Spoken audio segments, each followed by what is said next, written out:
Well, first off, I want to give all praises, honor, and glory to Yahweh, Bahashem, Yahweh Shah, Bahashem, Hakudash, uh, double honor to our apostles and elders up in Great Millstone who grew well and taught us his truth.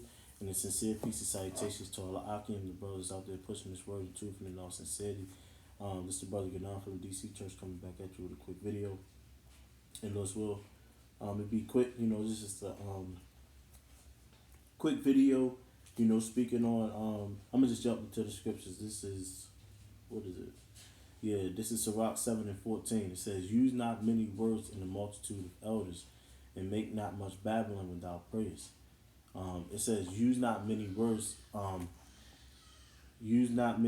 the multitude of elders. When you're amongst, older men, brothers in the camps. Really, this is for brothers who just now coming into camp because, there's a culture of proper etiquette that you're supposed to have when you're amongst, certain people, and even us, us brothers that's been in there, been in this thing for a couple years now, we know, pretty much when you're around aged men, when you're around the elders and the top men in your region, you know, you try not to be the one talking the most, and we've all done it. You get a little comfortable, you get familiar with the men that you've been laboring with for a while, and the men that led you for however long you've been in this truth. You start to get comfortable and familiar, but you got to keep reminding yourself, when you're around these men that taught you, you want to be as quiet as possible. And when you do that, you're able to grab more of what they're saying. You're able to digest it. 9 times out of 10, when you first come into this truth, you're saying and constantly reiterating things that you've heard, things that of you know basically things that you heard, things that the top men that I'm speaking of, or the elders and apostles up top. Um, you're repeating what they say. You don't really know.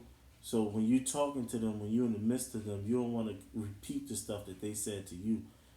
That's like you teaching your child what's 2 plus 2, and then a week later, once they learn it, they come in and say, 2 plus 2 is 4. Like, bro, we already, it doesn't make sense for you to keep reiterating and speaking much in their presence. If they wanted to know what they would test you. And this is Salak. Where was I going? Oh yeah, Salak. Yeah, man. And this is just like an admonishment. This is passing along knowledge, like it says in Ephesians. I'm passing along knowledge that you know I messed up. I've done it. And it's all good. But take heed when you're warned of it, man. Because you don't want to be that guy that talks all the time, and it starts to appear that you got this know-it-all spirit on you, because that's not what we're trying to do. Is have the traits of a godlike man, so to speak, a man that's in the spirit of the Hakudash, and those are red flags when you constantly just talking and talking, and you just came around, you just you know start breaking bread, so to speak. You got so much to say.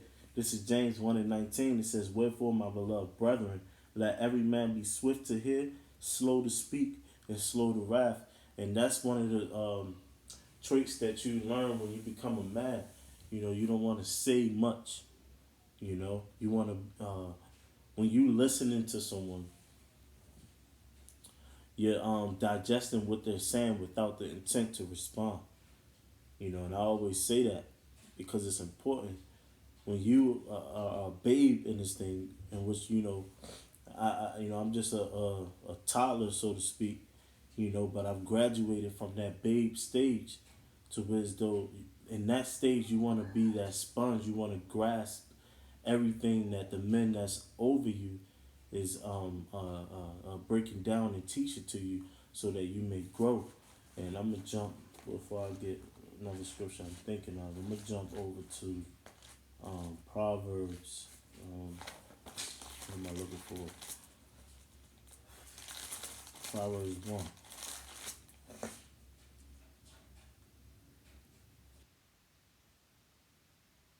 2, it says, to know wisdom and instruction, to perceive the words of understanding, to receive the instruction of wisdom, justice, and judgment and equity, to give subtly to the simple, and to the young man knowledge and discretion. Here's the point. A wise man will hear and will increase learning, and a man of understanding shall attain unto wise counsel. You know, so a wise man will hear and increase learning. You know, when you're a young man, all you want to do is soak up the spirit of these men that's on the level, so that when your time is ready, you'll be ready to fly with your wings, man. Fly with the spirit that the Hakudash put on your leaders to give to you, so that you may operate the office that's waiting for you. But you have to be built to that point, you know. You ain't just already there. You know, you don't know everything. You know, there's one thing of knowing the scriptures and memorizing breakdowns, but there's another point of applying the scriptures. And that's when you're truly going to be ready for whatever the Lord has waiting for you. And just like Yahweh Shah, you have to be about your father's business. All right? When James and John was asking to sit at the right and left hand of Yahweh Shah asked them, do you know what you're asking for? That's why the scriptures talk about counting the cost. Do you truly know what you're into? Because when you're just talking and talking and talking, it does not seem like you truly get it. Because you're not the teachers of the elders. They're your teachers, man. Right? Um, yeah, let me jump over here to Thessalonians. This 1 Thessalonians 5:12. It says, and we beseech you, brethren, to know them which labor among you and are over you in the Lord, and admonish you. You know, this is something that you have to know when you walking in this truth.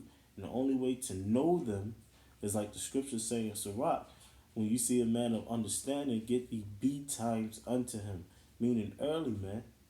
You want to get unto him early, so that you can soak up the knowledge, so that you can go be greater in the house of the Lord, man. You want to be that servant with many talents that you can flip and give to others. But when you just coming around, the best advice is for you to keep your mouth closed, man. You know, I remember, when we were uptight, Salakia, when we were up top, you know, and I was in the midst of the elder Pasha and the elder Ariala, the elder Kahan Awad, you know, and I made a few statements here and there, but what I did mostly was soak it all in, man, and to hear the back and forth and the knowledge out of all of these top men. You know, I felt I went to another level in this truth, man.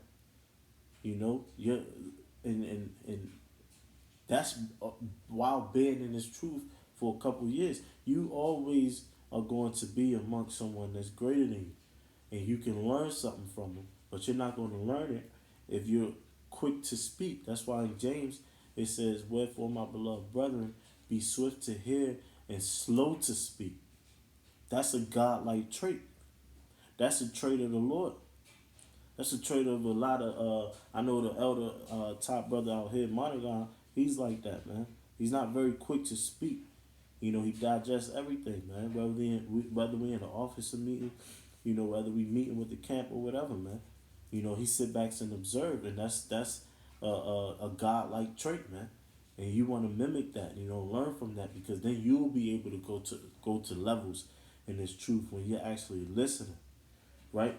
So reading First Thessalonians again, it says, now, and we beseech you, First Thessalonians 5:12, and we beseech you, brethren, to know them which labor among you and are over you in the Lord, and admonish you, meaning warn you. It says, and to esteem them very highly in love for their work's sakes, and be at peace among yourselves.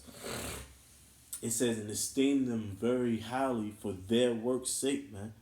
You know, you should be thankful to the men that's sacrificing their lives so that you learn this truth. You know, I know for the elders and the top men that I'm around, I'm thankful for them. because I would be a nigga if it wasn't, if the Lord didn't use them, man. Right? Because you gotta go based off of things on how they happen, and this is how the cookie crumbled, so to speak. You know, as the elder Pashai would say, you know, this is how the cookie crumbled, and these are my leaders, and you esteem them very highly for their work's sake, man, for them being out there and pushing it for you know, as long as they have. I believe the elder Manasseh is like 15, 16 years in, as well as Monagon, and you know, you got the rest of the top men been doing this for more than 13, 14 years, man. And you 6 months to a year into the camp, and you're the most talkative. That's a red flag. All right. Let me jump over to last scripture, and it's all good. You know, if this is you, you know, this is a cut to myself as well. You know, you want to be more cognizant of it when you're around these men. You want to make sure you're not the most talkative, man. You know, this is first, damn, man, Salaki. 1 Corinthians 13:11. It says, "When I was a child, I spake as a child, I understood as a child, I thought as a child. But when I became a man, I put away childish things." You know, and when you come into this truth, and you've been welcomed into one of the churches of GMS, you know, you got to know that that comes with a culture, a culture change, man, and that you have to grow up as a man very quickly and take on these admonishments, these warnings, and grow. Proverbs 9:8 says, "Rebuke a scorner, and he will hate thee. But when you rebuke a wise man, he will love you." You know? So take your rebuke and grow, you know, or else the spirit is going to get you out of here. All right? So that's just an admonishment to all brothers, you know, wherever you at, wherever camp you at, you know, be mindful of how much you're talking and how much you're speaking when you're amongst these men. You know, when it's your turn to speak, you will know it.